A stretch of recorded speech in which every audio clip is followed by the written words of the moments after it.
Pemirsa Khazanah, berbagai peristiwa mengerikan sepanjang zaman banyak terjadi di pagi hari. Terdapat catatan menarik yang direkam dalam ayat-ayat suci Al-Quran. Berbagai peristiwa besar terjadi di pagi hari. Peristiwa yang mengagumkan sekaligus mengerikan. Mengapa semua itu terjadi di pagi hari? Dan apa rahasia pagi hari sehingga Allah Subhanahu wa Ta'ala menurunkan azab, musibah atau ujiannya di pagi hari? Bukankah Allah mampu menghancurkan mereka kapan saja? Apakah pagi hari memiliki makna yang begitu penting?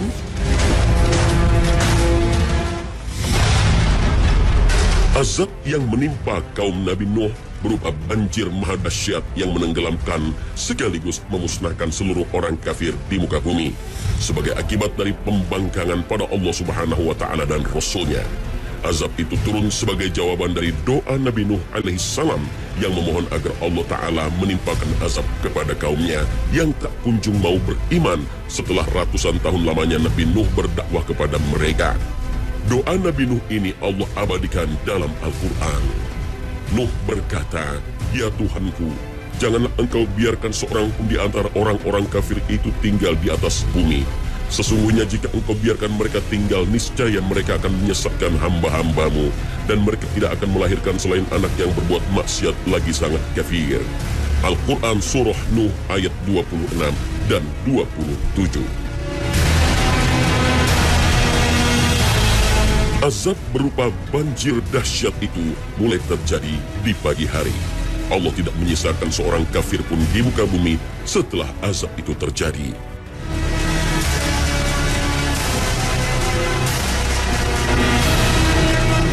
Begitu pula azab yang menimpa kaum Ad, umat Nabi Hud alaihissalam. Allah Subhanahu wa Ta'ala mengirimkan hawa panas yang membuat sumur-sumur dan sungai-sungai menjadi kering. Tanaman dan buah-buahan menjadi mati. Hujan pun berhenti turun dalam waktu yang cukup lama. Lantas Allah Subhanahu wa Ta'ala datangkan awan yang tebal. Awan hitam itu hadir ke perkampungan kaum Ad tepat pada waktu subuh. Awan itu berisi angin dingin yang bertiup kencang dan mematikan. Angin itu bertiup selama 8 hari 7 malam tanpa henti, membinasakan kaum Ad hingga tidak bersisa. Bahkan angin itu terus mengejar mereka sampai ke celah-celah gunung dan gua, tempat tinggal dan benteng-benteng yang dibanggakan kaum Ad. Seluruhnya hancur berantakan diterjang angin azab tersebut. Semua itu terjadi di pagi hari.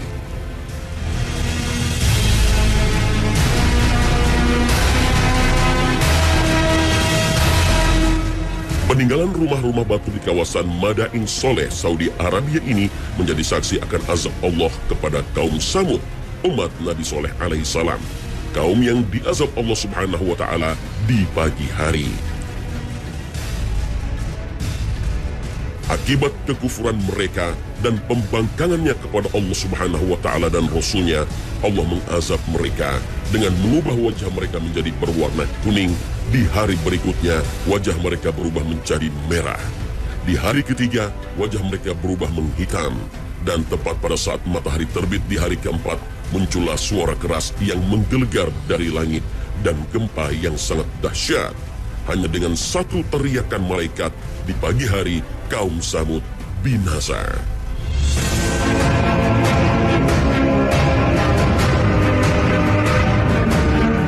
Kawasan Laut Mati di Yordania ini juga menjadi saksi akan azab Allah Subhanahu wa Ta'ala pada kaum Sodom, umat Nabi Lot alaihissalam. Itu pun juga terjadi di waktu subuh. Kaum Sodom yang berperilaku menyimpang karena menyenangi sesama jenis tak mau mengikuti ajakan dan dakwah Nabi Lot alaihissalam. Maka Allah Subhanahu wa Ta'ala mengirimkan malaikat Jibril untuk mengazab negeri Sodom. Malaikat Jibril kemudian mencungkil negeri Sodom dengan sayapnya, lalu mengangkatnya tinggi-tinggi hingga para penghuni langit mendengar teriakan kaum Sodom. Lalu malaikat Jibril menghempaskan mereka ke bumi dengan sekuat-kuatnya. Maka negeri Sodom seperti terbalik, semuanya binasa. Sungguh mengerikan. Semua itu terjadi di waktu subuh. Allah Subhanahu wa Ta'ala berfirman, para utusan malaikat berkata, "Hai Lot, sesungguhnya kami adalah utusan-utusan Tuhanmu. Sekali-kali mereka tidak akan dapat mengganggu kamu. Sebab itu pergilah dengan membawa keluarga dan pengikut-pengikut kamu di akhir malam. Dan janganlah ada seorang pun di antara kamu yang tertinggal kecuali istrimu. Sesungguhnya dia akan ditimpa azab yang menimpa mereka, karena sesungguhnya saat jatuhnya azab kepada mereka ialah di waktu subuh. Bukankah subuh itu sudah dekat? Al-Quran Surah Hud ayat 81.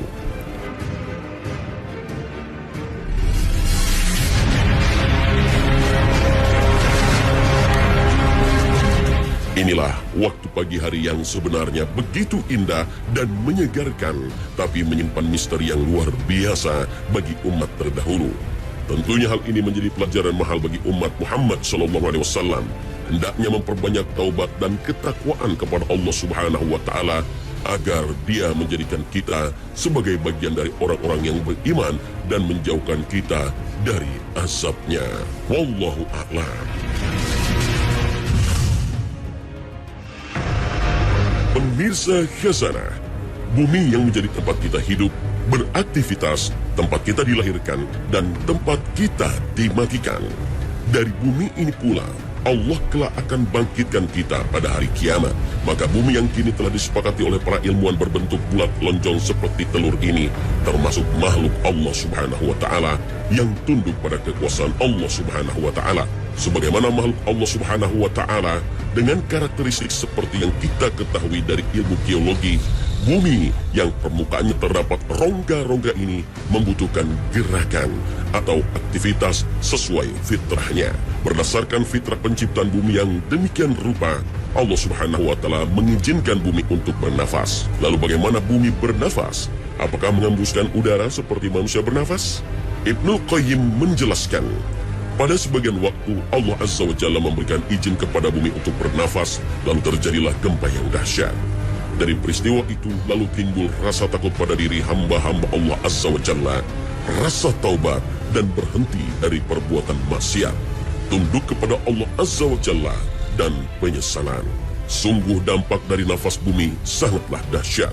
Guncangan hebat yang bisa menimbulkan gelombang tsunami dan menimbulkan korban jiwa yang sangat banyak telah memberi pelajaran pada kita bahwa Allah Subhanahu wa Ta'ala telah mengirim pesannya melalui tanda-tanda kekuasaannya untuk menakuti kita agar kita segera kembali kepada jalannya, kepada perintahnya, dan menjauhi larangannya.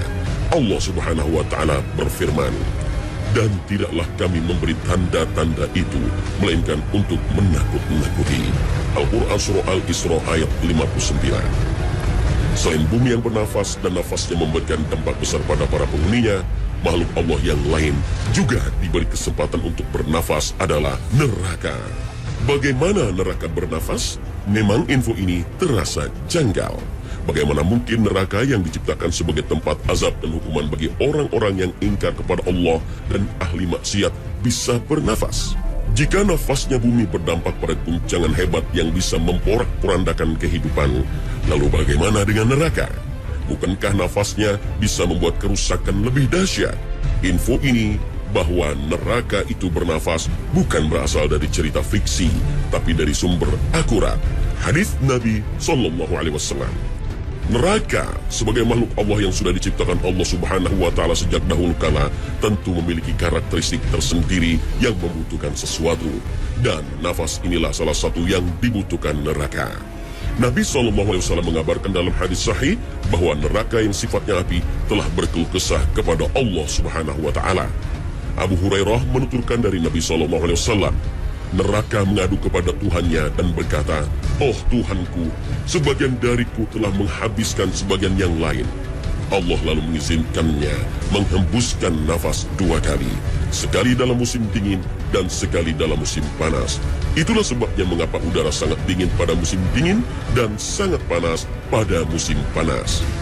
Bagaimana mungkin hembusan nafas neraka itu bisa mempengaruhi suhu dunia?